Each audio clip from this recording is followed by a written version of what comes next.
tinted windows and the sound of drums. People couldn't believe what I'd become. Revolutionaries wait for my head on a silver plate, just a puppet on a lonely string.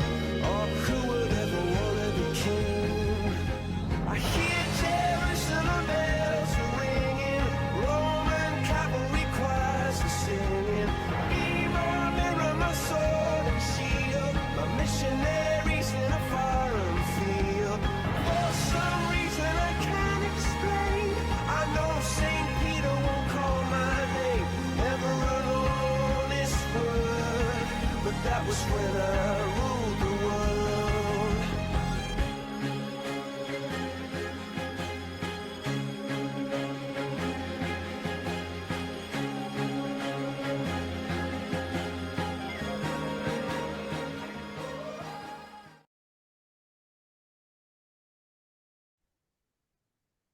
Saludos, queridos amigos, bienvenidos más a una entrega de los invitados de Javier Mauri desde mi biblioteca. Y hoy volvemos a repetir con uno de nuestros grandes amigos del programa de Radio Mairena, 107.4 de la FM, Mairena del Alcor, en Sevilla. Antonio María Caballero Sánchez, ¿qué tal? Muy buenas tardes y muchas gracias, sobre todo. ¿Qué tal, Javier? Pues gracias a ustedes ante todo. Muchísimas gracias, Antonio. Pues Antonio no necesita ya presentación, es, es un amigo ya del programa y mío personal, fiscal de la Audiencia Provincial de Sevilla, entre otras muchísimas cosas. En el descriptor del vídeo que está debajo, ahí tenéis su impresionante currículum y algo que no vamos a pasar por alto, es repetir una vez más que las opiniones y los conocimientos que Antonio vierta sobre el programa, sobre el tema que vamos a debatir hoy, es desde su punto de vista. Únicamente se representa a sí mismo, en modo alguno representa a la audiencia provincial. Antonio, la ley Mordaza, la mal llamada ley Mordaza, en este país tenemos la costumbre de poner adjetivos que desvirtúan en muchas ocasiones, por no decir en todas, el objetivo de la ley, lo que trata la ley y el contenido mismo de ella. La ley orgánica de seguridad ciudadana, que fue aprobada en el 2015, ¿en qué consiste exactamente? ¿Qué es lo que trata de regular? Mira, Javier, en este país somos muy dados a, quizá por influencia política, a etiquetar lo que no nos gusta con el nombre como la ley Mordaza. Igual que la anterior ley a la que sustituye esta, que era de 1992, se le llamaba, dándole la vuelta, la ley de inseguridad ciudadana. En el año 92 fue aprobada dentro de los primeros gobiernos del Partido Socialista Obrero Español, esta recogiendo la experiencia y digamos, los nuevos quebrantos que se podía realizar a la sociedad colectiva, fue realizada por el gobierno del PP. Esos adjetivos deslucen un poco lo que es naturalmente algo de extrema importancia para la convivencia, que nos remonta al dilema entre la libertad individual y la seguridad colectiva. Por su trascendencia es una ley orgánica porque afecta a los derechos fundamentales y libertades públicas. Poca broma. Es algo sobre el que se vertebra verdaderamente la protección del ciudadano, que es algo que podemos reivindicar frente al Estado. No hay libertad sin un mínimo de garantías de seguridad en el marco en el que pueda ser ejercida. Es cierto que levantó muchísimas ampollas, pero ¿de qué estamos hablando verdaderamente? Todos sabemos lo que es el Código Penal. El Código Penal se trata de la vulneración más relevante, ese mínimo ético del que hemos hablado muchas veces, de los bienes jurídicos, tanto individuales como colectivos, que lo elevamos a la categoría de delitos, le otorgamos, puesto que es el Estado quien monopoliza el ejercicio de la fuerza, de una serie de garantías a favor de todos los agentes que intervienen en el procedimiento, ya no solamente a favor de las personas investigadas, encausadas, reos se llamaba antiguamente, sino también de las víctimas. Pero existe un campo entre esas infracciones criminales penales y otra serie de infracciones de menor gravedad, más lasas, que son las que llamamos las infracciones administrativas. Cuando esta afecta a la seguridad colectiva, viene recogida en esta ley. Esta ley que no solamente regula una serie de deberes para los ciudadanos, bien en su actuación individual, como también su actuación colectiva, sino también fundamentalmente como toda potestad sancionadora de la administración, al estar sujeta al principio de legalidad, pues resulta patente que tiene que desarrollar un régimen sancionador. De ahí que estas infracciones que no constituya delito, pero relevante para el orden social y para el orden público, venga recogida más o menos en el tenor de esta ley bajo ese principio de legalidad.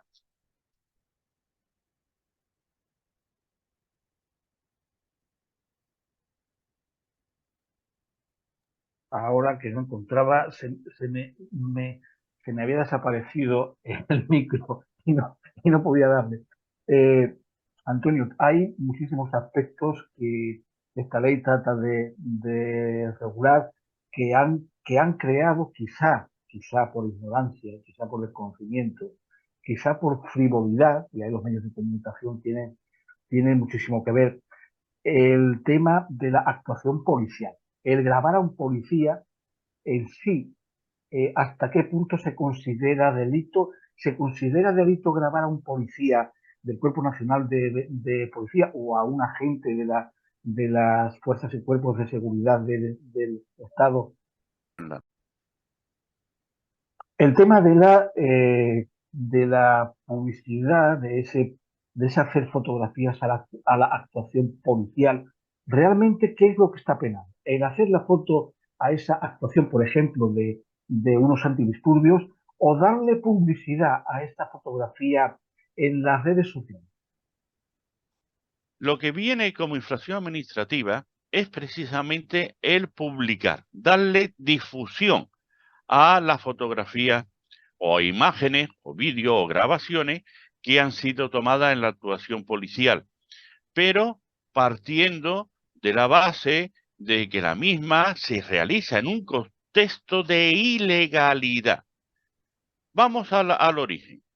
La gran confrontación que tuvo la ley, no solamente por parte de la izquierda o de los partidos que se llaman a sí mismos progresistas en el plano de la lucha política, sino también por muchas asociaciones activistas de derechos humanos y también por la propia informe de Amnistía Internacional, quizá también, desgraciadamente, en este momento copado por personas absolutamente activistas, que me parece muy loable lo que es la defensa de sus convicciones hasta llevarla a la máxima potencia, pero que pecan de no tener una visión periférica y global de lo que es la sociedad y también, por qué no decirlo, de unas declaraciones realizadas sin competencia alguna por parte de algún comisario o comisaria del Consejo de Europa, que es la que constituye también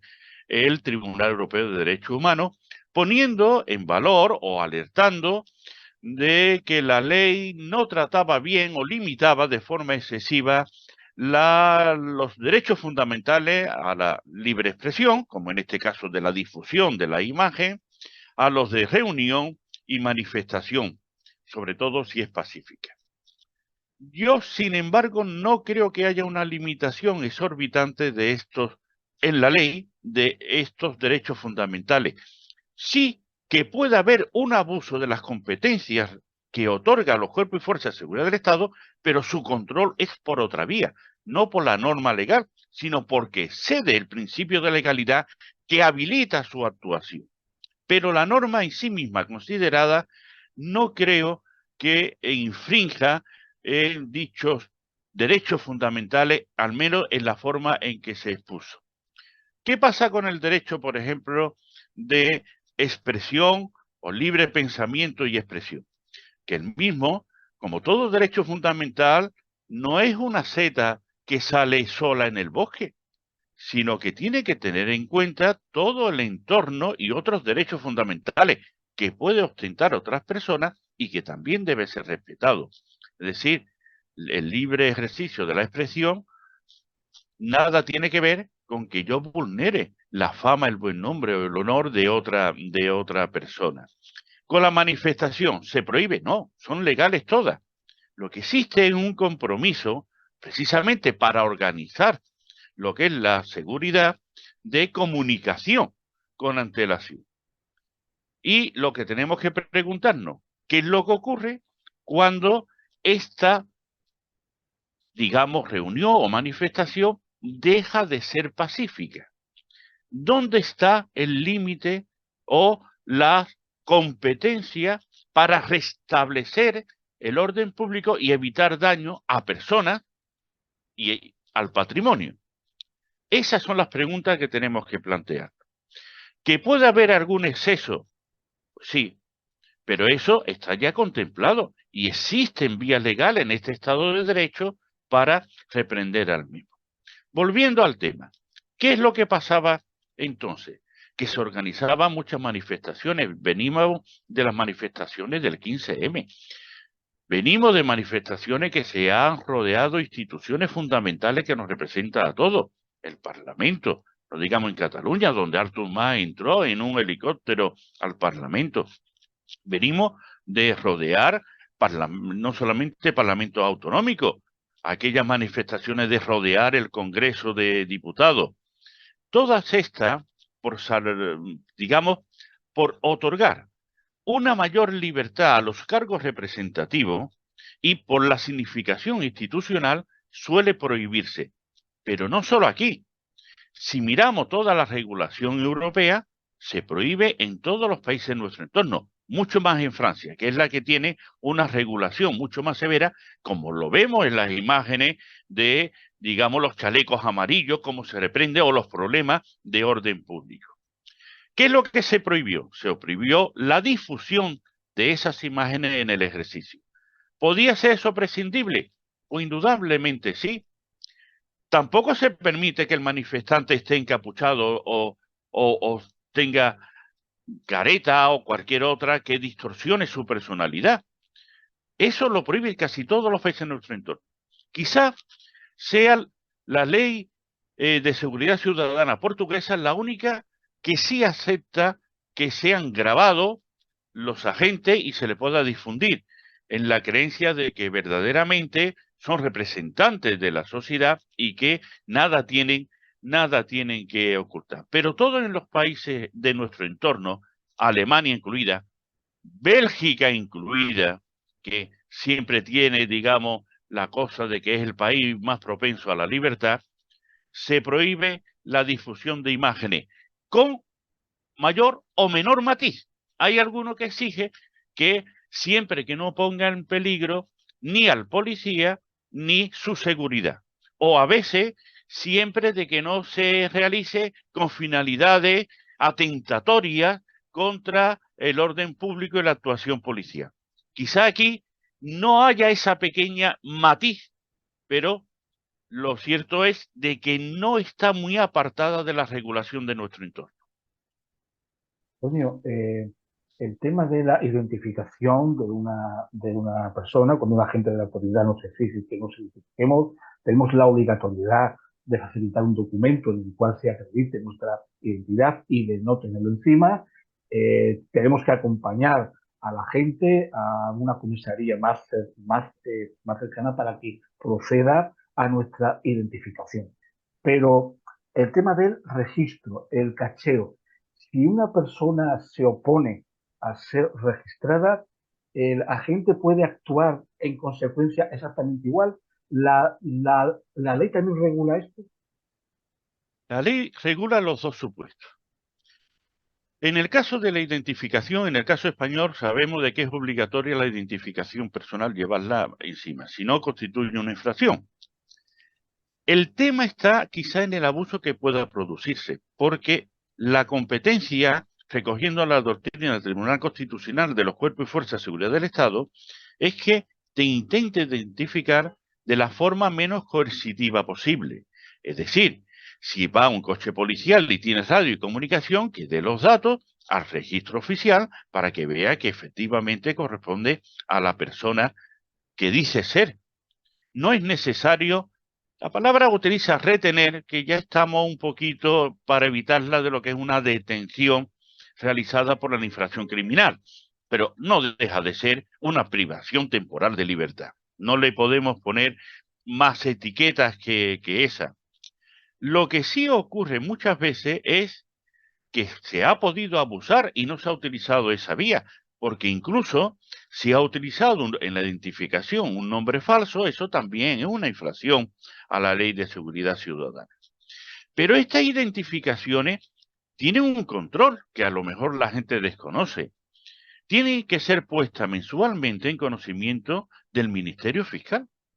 Todas las identificaciones y el motivo por la cual se realiza la identificación, siempre que no constituya infracción a una norma específica, o en este caso, para hacerla constar en un atestado por posible comisión delictiva y remitida al juzgado, tiene que ponerla de manifiesto al Ministerio Fiscal. Cuando yo estaba precisamente delegado a la sección territorial de Lora del Río, todos los meses, dicho pueblo, el único que tenía Policía Nacional era Écija, todos los meses la comisaría de Écija me mandaba el listado de los que habían sido identificados. Esa es una forma de control a esa actuación. Pasemos a los cacheos.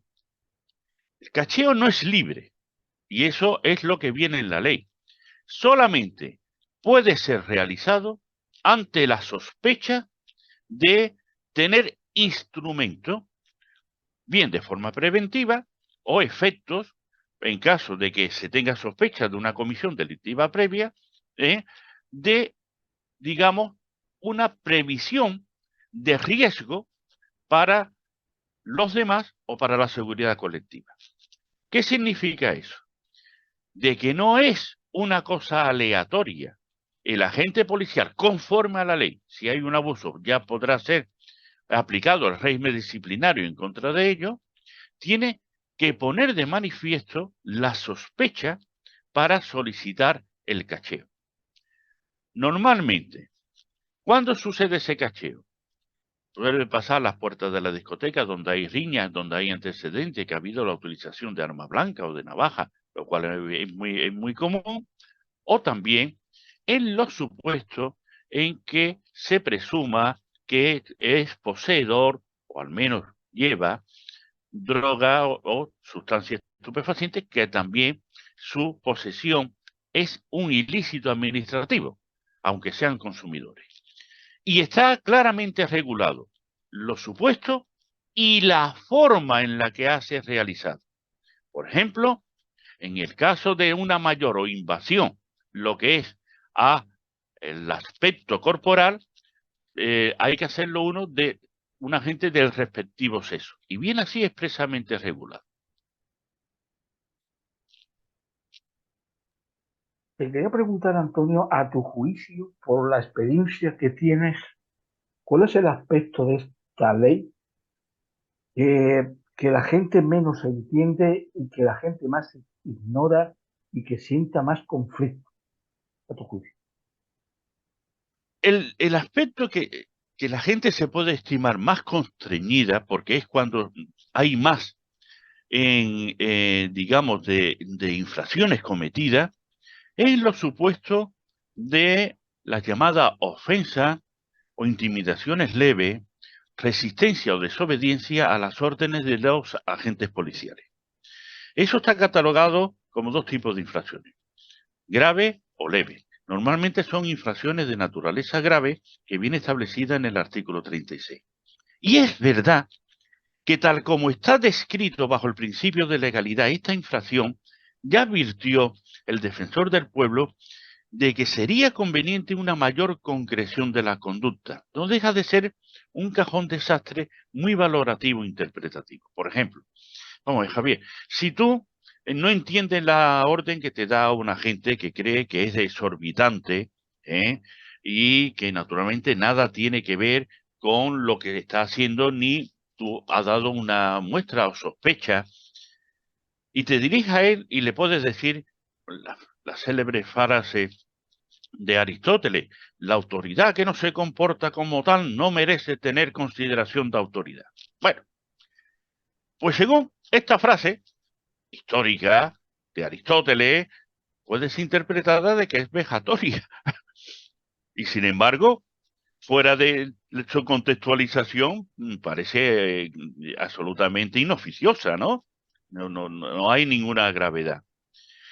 Otra cosa puede ser los malentendidos en cuanto a las situaciones de que una persona está exacerbada por cualquier motivo.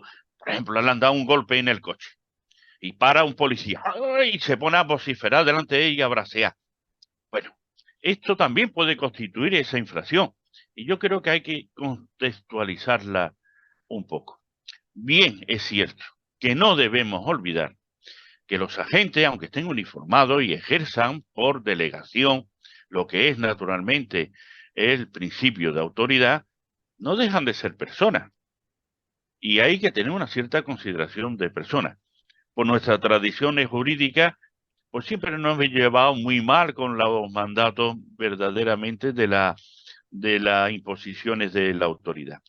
Pero en todo lo demás, salvo esos matices, bueno, y hay otro muy chocante en la disposición final, que es que aprovecharon esta ley para legitimar a través de una modificación de la ley que técnicamente se llama de Derechos y Libertades de los extranjeros en España, o sea, la ley de extranjería, de legitimar lo que se denominó las devoluciones en caliente. Es decir, aquellas que, tal como pasa el control o el peinado de fronterizo, sin llegar a nada más, habilitan como como obstaculizar su entrada en territorio nacional y echarlo sin ninguna garantía. ¿Qué es lo que ocurre? De que esas entregas o devoluciones está incluso legitimada, digamos, por Naciones Unidas, en el plano de que no vulnera en sí mismo el derecho salvo el trato que se le dispense. Pero verdaderamente no es motivo de esta ley.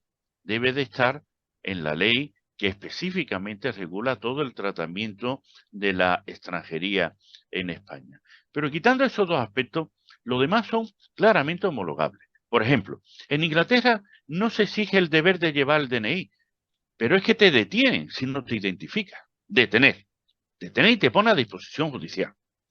En Alemania, es verdad que intenta por todos los medios poner límite, pero por supuesto te exige que tiene la obligación, y lo recalca mucho, aunque no se establece un claro, digamos, sanción para los aspectos, pero deja muy claro el deber de identificar de forma veraz, dice Alemania.